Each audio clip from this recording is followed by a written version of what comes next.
100 साल की यात्रा में हुआ है।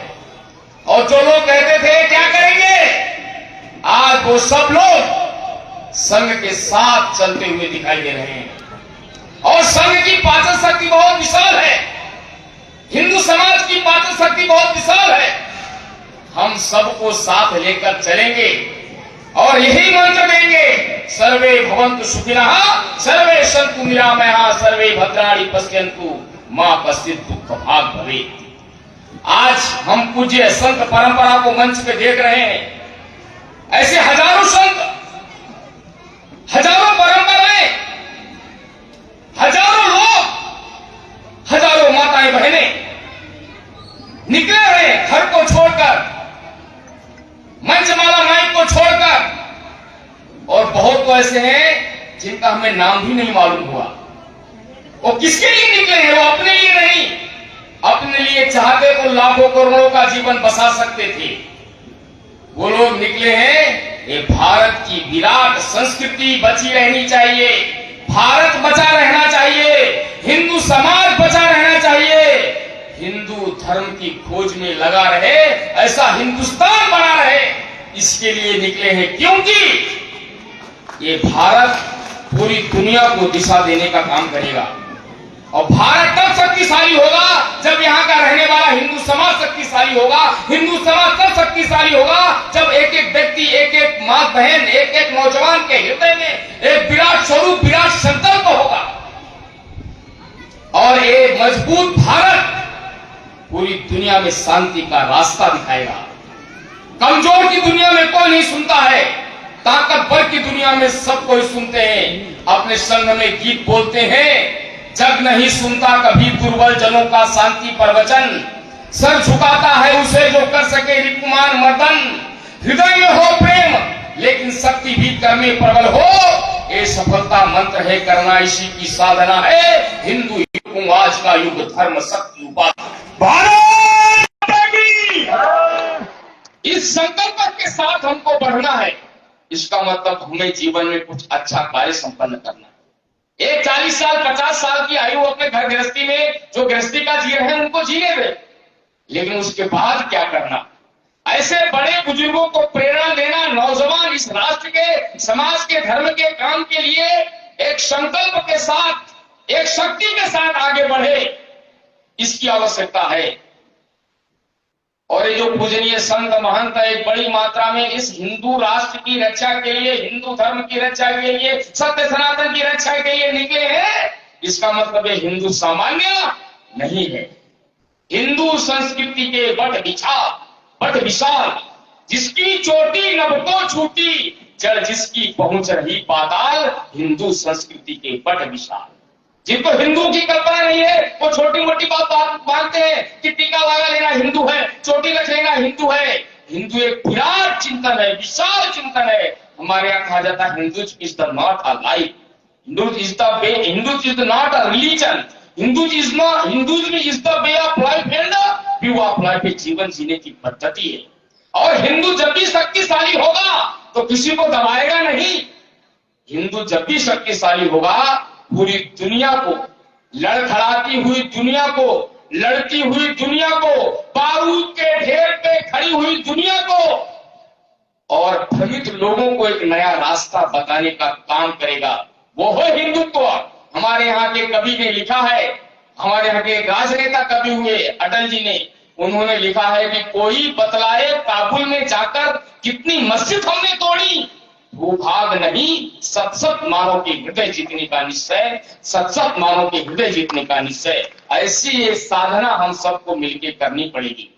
और हम लोग सब सुनते हैं, देखते हैं,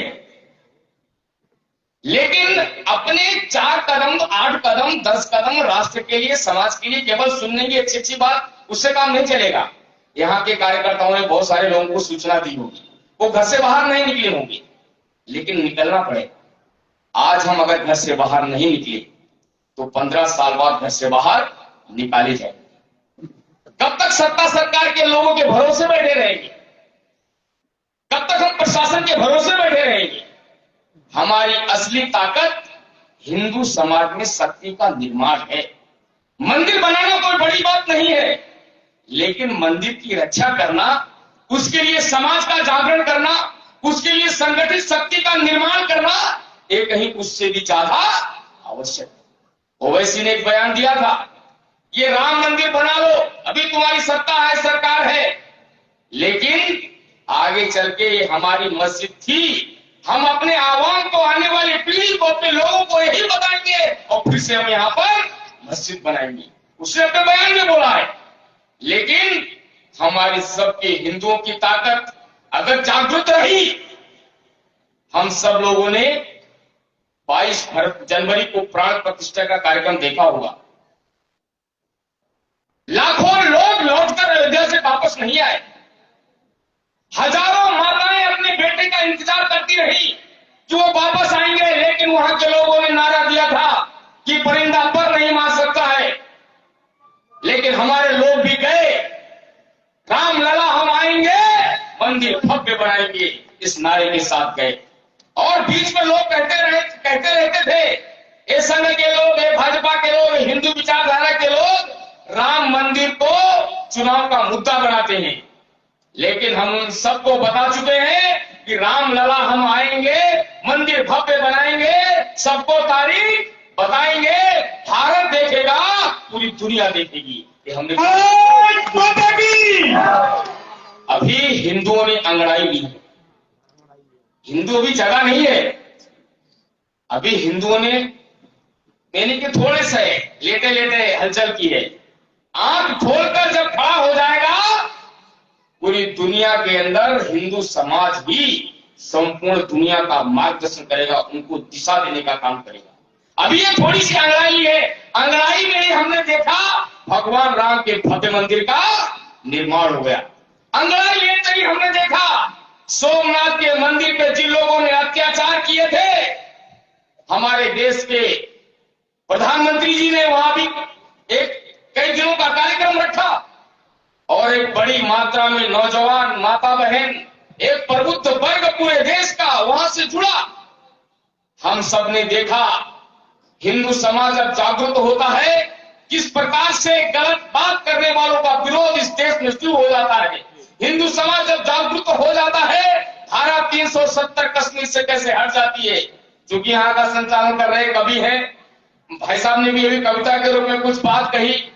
हरिओम पवार की पंच से बोलते थे कि कश्मीर के बारे में, ऐसा कश्मीर जिसको हम भारत का मुकुट कहते हैं, वो कश्मीर जहां दिन दहाड़े माताओं बहनों की इज्जत लुट जाती है, वो कश्मीर जहां हमारे देश के सैनिकों के सर काटे जाते हैं, वो कश्मीर जहां हरी वादियां, वहां खूबसूरत वादियां बोलते हैं, जहां गोलियां चल जाती है, वो कश्मीर जहां भिन्न भिन्न प्रकार की घटनाएं होती है। हरिओम जी बोलते हैं कि कश्मीर है जहां तमंचे हैं केसर की क्यारी में, कश्मीर है जहां रुदन है बच्चों की किलकारी में, कश्मीर है जहां तिरंगे झंडे फाड़े जाते हैं, 47 के बंटवारे के घाव उखाड़े जाते हैं, कश्मीर है जहां देश का सिर झुकाया जाता है, मस्जिद में गद्दारों को खाना भिजवाया जाता है। वो कश्मीर रो रहा था। हमने देखा हिंदू समाज ने जब अंगड़ाई ली, एक विराट विचार की जीत हुई और धारा 370 कश्मीर से समाप्त हो। ये तो मैं वही उदाहरण बता रहा हूं, ऐसे बहुत उदाहरण है। देश की, विदेश की, सुरक्षा की नीति में कैसे कैसे बड़े परिवर्तन हो रहे हैं। मैं उन बातों की तरफ नहीं जा रहा हूं। बस याद रखें, ये जमीन, ये आसमान, ये फिजाएं यूं ही नहीं है। हम लोग सोचते हैं हमने कुछ काम कर लिया या हमारे घर के लोगों ने कुछ काम कर लिया, हमारा जीवन चल रहा है। ऐसा नहीं है। एक शक्ति तो है, उसके साथ साथ अपने महापुरुष क्रांतिकारी के जीवन। भगत सिंह का भी बताया क्या जीवन था, 23 साल की अवस्था। राम प्रसाद बिस्मिल कौन थे? चंद्रशेखर आजाद